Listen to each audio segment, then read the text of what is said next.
Welcome back to Norton Reviews, everyone. I'm John Norton, your host and guide. As we look at some more issues of X-Men, Uncanny X-Men, number 343 by Joe Mad and Scott Lobdell. I like these credits here. Scott Lobdell, Captain, Joe Madureira, First Officer, Tim Townsend, Helmsman. And then you got Engineering, Security, and Great Bird of this particular galaxy. Yeah, whatever. You fucking ruined the joke. Should have been Doctor or Admiral. I don't know. But you can kind of tell by this cover about what is going on. Transformed by the Phalanx. So that's some creepy shit going on there. The Phalanx, I think, have only shown up one other time before this in some early issues done by Joe Mad and Andy Kubert, which was the beginning of Generation X. I have those, and we'll look at those at some point. So, where we left off last issue, the X-Men got sent into space by Gladiator. Gladiator couldn't go with them for some reason, just because Gladiator's too powerful and would probably make this story inconsequential. He could probably do everything on his own. So he had to send the X-Men. They end up on this space station. No life signs, even though there should be thousands of people on board. They're going through, people like some weird sinister faces watching them, and Bishop finds Landra pretty much almost near death. So we pick up here, and Beast is doing this recording on a log, and he's like, doctor's log, stardate today. That's kind of funny, because he's like, I don't know what the fucking stardate is. So he recaps everything, how they found Deathbird, how they found her almost dead, and now that this medical pod is the only thing that's keeping her alive, but he was like, I don't even know how that's possible. Bishop's there with him, and he's like, so you're saying she should have died? So you can already tell that Bishop is kind of untrusting of her.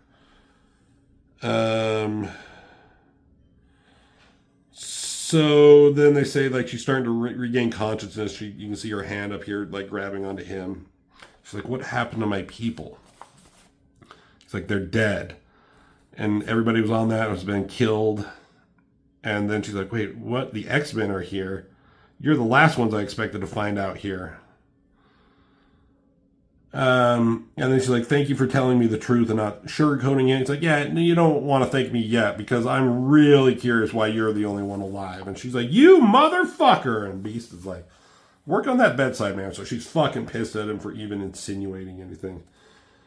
He's like, and if you hadn't fucking rescued me, I would kill you for that innuendo that I was part of that massacre. And then that's telling them share. So there's Gambit and Boring as Fuck Joseph. And they come walking in, and they're like, yeah, Bishop just has a suspicious nature, got everyone on edge.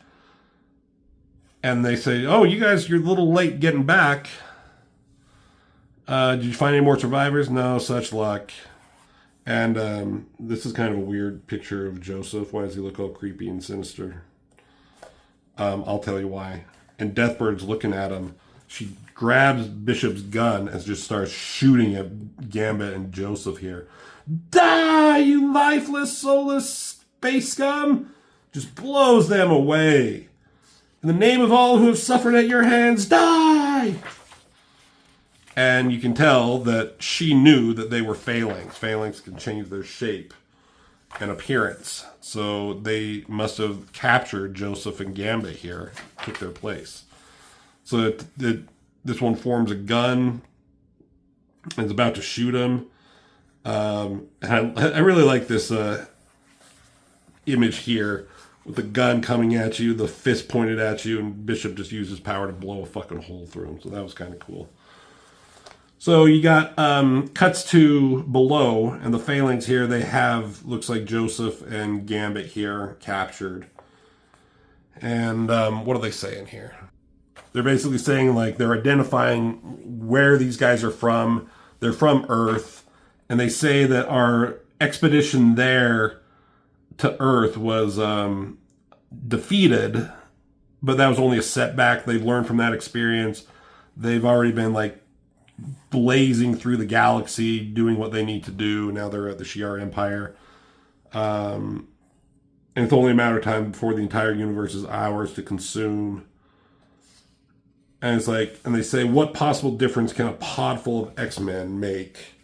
And then somebody says, are y'all being rhetorical, fellas?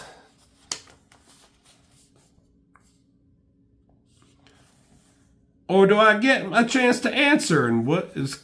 I don't really know what's... I mean, obviously it's Rogue. She's doing something. But I don't know what. Does she come from above or from below? Sometimes with X-Men action in comics, you can't really tell what's going on. Like, you know something happened, but you don't know who, what, or how sometimes. So they're like, oh fuck, we're being attacked. Let's get into formation. But here she does come up from below. Her hand comes from the ground, grabs this guy's foot, and yanks it off. It actually says yank. And then she comes bursting up. So, you know, it's time Rogue showed her like power. I mean, she has the power of fucking Captain Marvel here. She rips off this guy's fucking arm that has like a big, like bladed scythe thing here, and uses it as a weapon against these others. Swings it around, chopping them in half. But then they gang up on her, and they're starting to absorb her. And down here,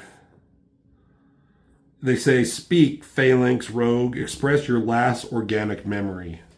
And then she says, Gambit, I loved you. I've always loved you. That's her last thought when she thinks she's going to die. But there's Gambit. And he's like, as if I'm going to let you go out with a line like that. Yeah, I bolted from restraints after you distracted them. And then he uses his power to like charge up the Phalanx and feed it back into him.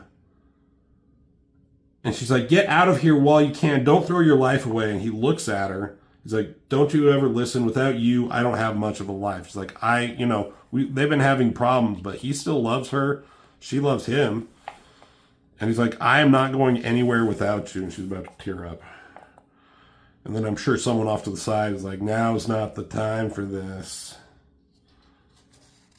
And then, but Gambit's plan worked as he charged up with his power and like this big explosion, big boom. And he goes crashing into, they go crashing into Joseph.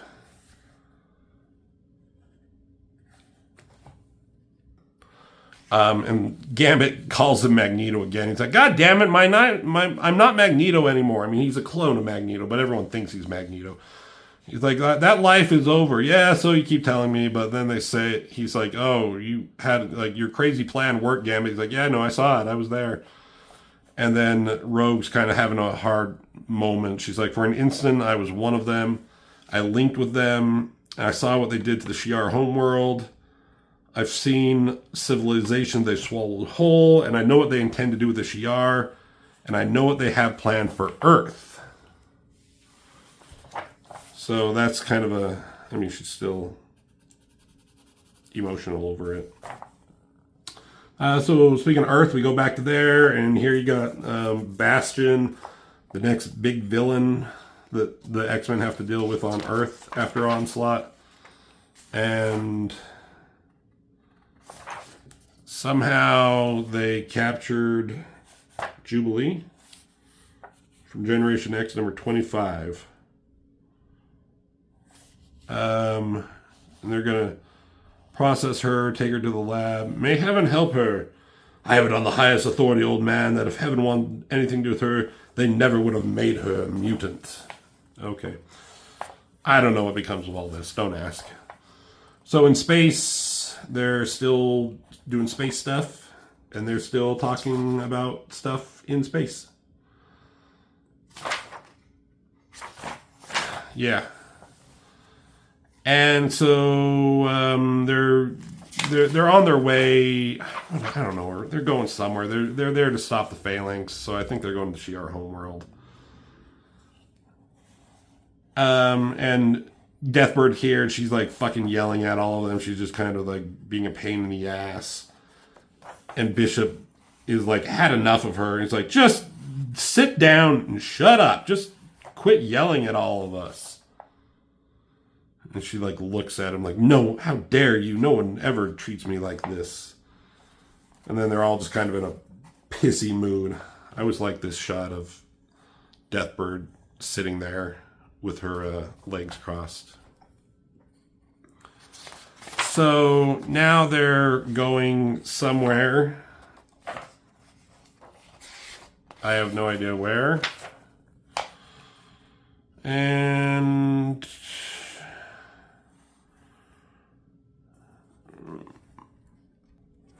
so I think the ship is going somewhere, but they're going into an escape pod and hoping to be undetected. So the Shi'ar the Phalanx detect this ship here, and they're like, destroy it. The reign of the Shi'ar is over. They destroy the ship, but the X-Men weren't on it. They were in this pod here. The Phalanx are celebrating their victory. And I guess Joseph is using his powers to send them down to the planet. I think it was the Shi'ar homeworld. Whatever. It's somewhere. Okay. And so they're like, we're off. We're going to stop the Phalanx. I don't know how or why or what we're doing here, but we're doing it. How do we know we ain't about to meet the devil we do know instead of the devil we don't? They don't know if they can trust Deathbird, I guess. You don't, X-Men, but let's find out together, shall we?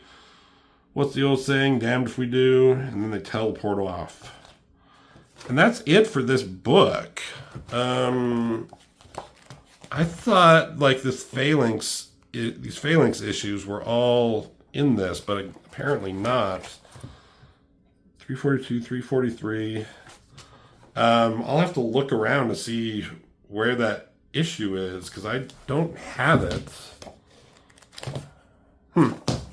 I mean, the cover for this Visionaries is for X-Men 350, which shows the big reveal for Gambit, but that's not in the book.